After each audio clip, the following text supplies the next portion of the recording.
Space. The final frontier. Take your young ladies and value your wine. Be watchful of young men in their velvet prime. Eat without swallow for your finest kegs. Then swiftly be gone, leaving bitter dregs.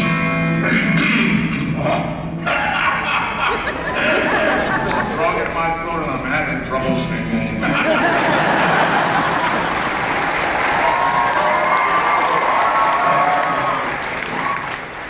Man offers little and asks for so much.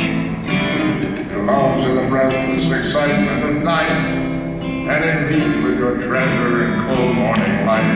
Ah, cold morning light. With smiling words and tender touch.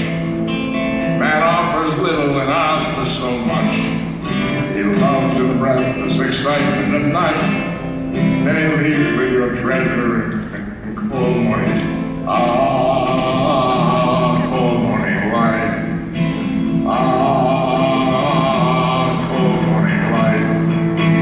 Ah, cold morning light. Now, the handsome, talented guitarist on my left is my grandson, Leonard Nimoy. What's your favorite science fiction TV show besides Star Trek? I didn't realize that there are other science fiction shows. I never knew that. Do you have other favorites besides Star Trek?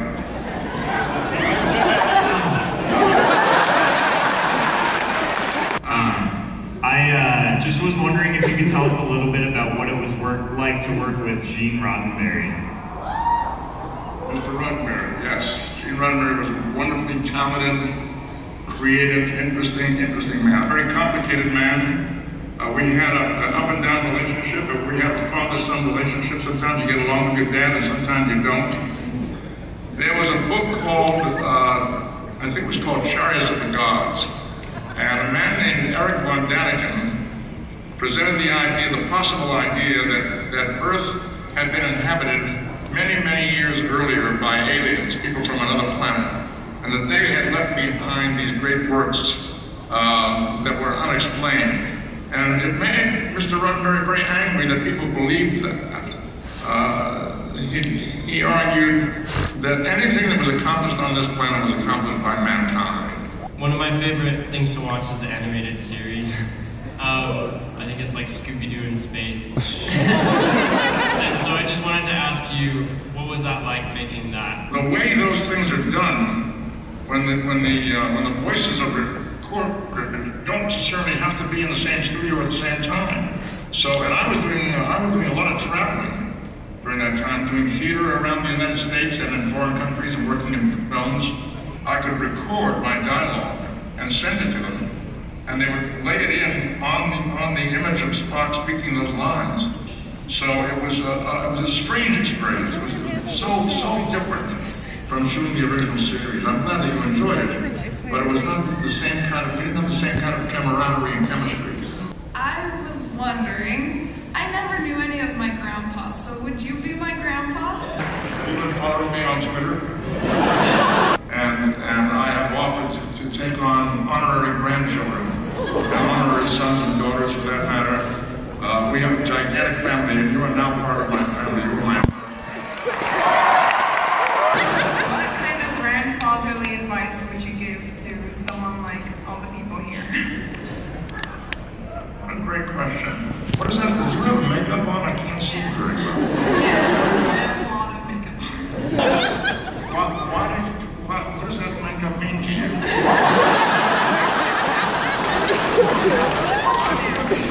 I think it's fascinating, if you'll pardon the expression, fascinating.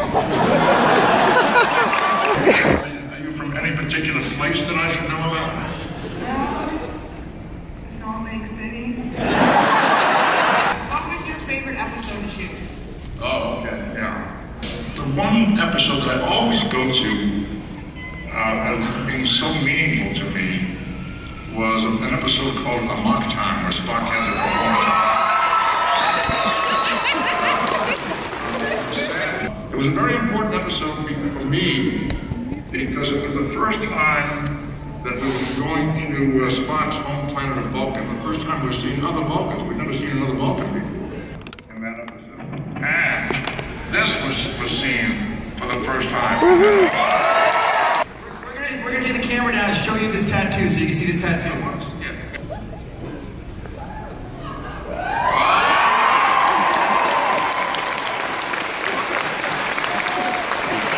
So last year, William Shatner was here.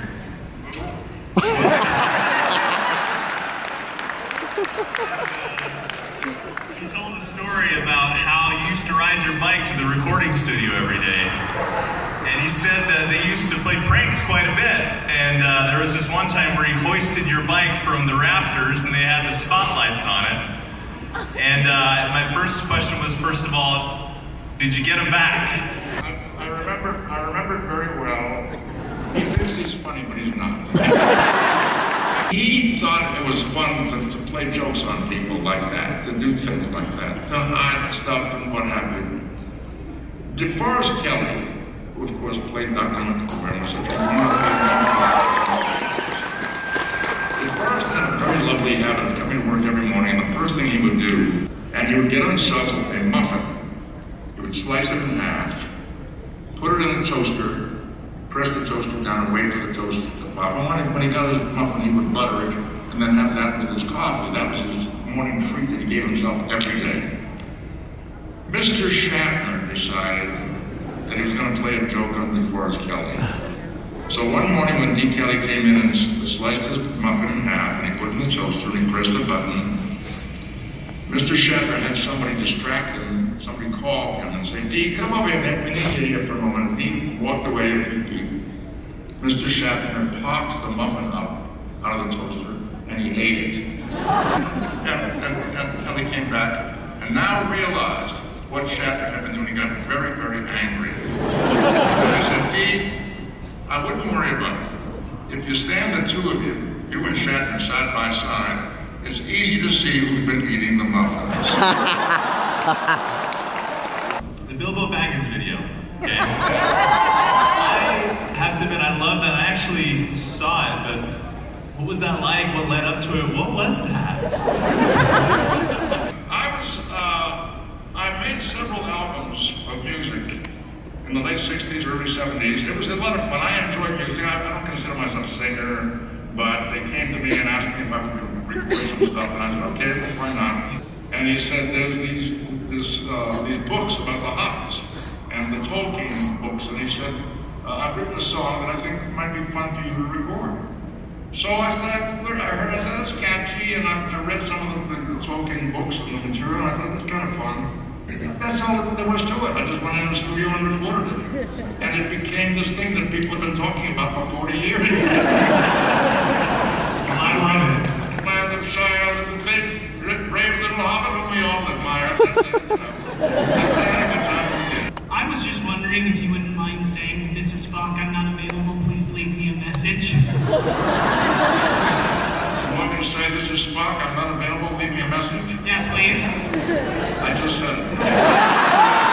I was just wondering what was next in Spock's legacy. What is left for him to do, following from the beginning of the series all the way up to the latest movies?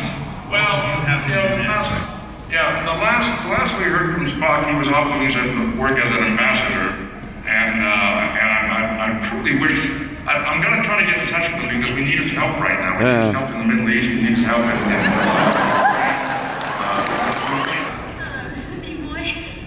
Hi. What's that on your head? From the original series to 2009, when they asked you to play Spock again, what was your reaction to that? Mr. Abrams called me and introduced himself, and he said that he was going to be directing the next Star Trek film. Would I come and have a conversation with him? And I thought that he would want to hear my stories about Star Trek and what I thought Star Trek should be about, and what was my experience as an actor and so forth. And what he told me was that he felt so strongly about the show, about Star Trek in general, and the Spock character very specifically, that he wanted very much to know if I would care to be involved in the film, and gave me some ideas about what he thought about Spock. I was very flattered. I was very touched that this person from another generation came to me and talked so intelligently and so passionately. What would you say is, how does one live long and prosper? I smoked for many years. I was a heavy smoker. I tell people that I was actually a championship smoker. If there had been a World Series of smokers, I could have qualified. It was a silly thing, but I was really addicted to it. There was no benefit from it. I just got stuck with it, and I just did it for many years. Now, I quit over 30 years ago. Over 30 years ago. The bad news is that I did a lot of damage to my lungs during those years that I was smoking, and that, as a result, I have limited breathing capacity. So if I try to run or if I walk too fast, I get out of breath very quickly. And I have been urging people not to get involved with smoking or nicotine in any form.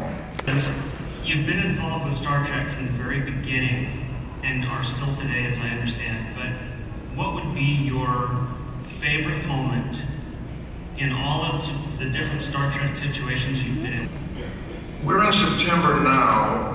50 years ago right now, we were preparing to film the first Star Trek pilot. We started filming in November, 50 years ago. There was a lot of tension and agitation on the bridge about what to do and how to deal with this thing. And Spock had one word to say. And they came to me with a camera, and I said, "Fascinating."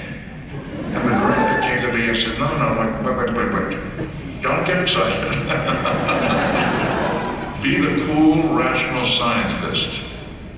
And I think that's the moment where I really understood what Spock could be about. But the fact is that Spock will always, when this is all over, they'll say he was the guy who played Spock. And that's okay with me.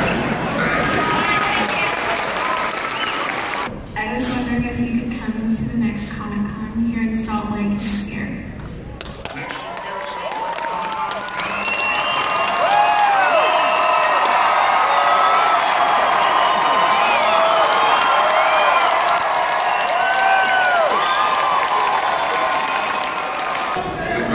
The good of the many outweighs the good of the few.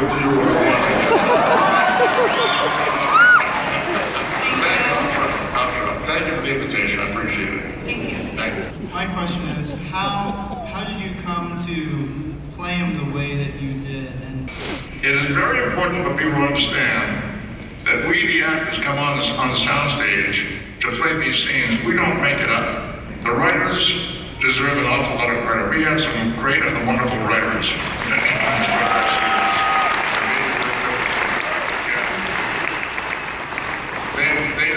They deserve recognition. The actors come off seeming so smart and so wonderful and so terrific, and maybe we are smart and wonderful and terrific, but it's hard to do all that without good writing. How did you come to play Spock? Did you audition, or was it? And I played a guest starring role in an episode of a series called The Lieutenant. It was a series that starred Gary Lockwood, and it was produced by Gene Roddenberry. Huh. And I was hired to do a role in one episode of that show. Mr. Roddenberry saw the show. He was away when we were filming it, but I heard when he came back to town and saw the footage. He contacted my agent and he said, "I'm developing a pilot for a Star Trek series, for a science fiction series called Star Trek. And I have a role in mind for Leonard Nimoy. Could we meet?" He talked about the various characters, and he started to talk about this Spock character.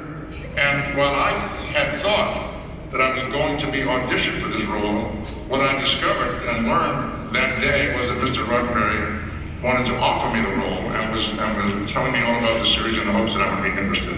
What interested me most when he talked about Spock was that he described Spock as being half human and half Vulcan, having been born of a human mother and a Vulcan father, and he would have this conflicting interior life, emotion versus logic. I found that very interesting and very challenging and useful as an actor, and that's how I decided to take the role, and that's how I got it.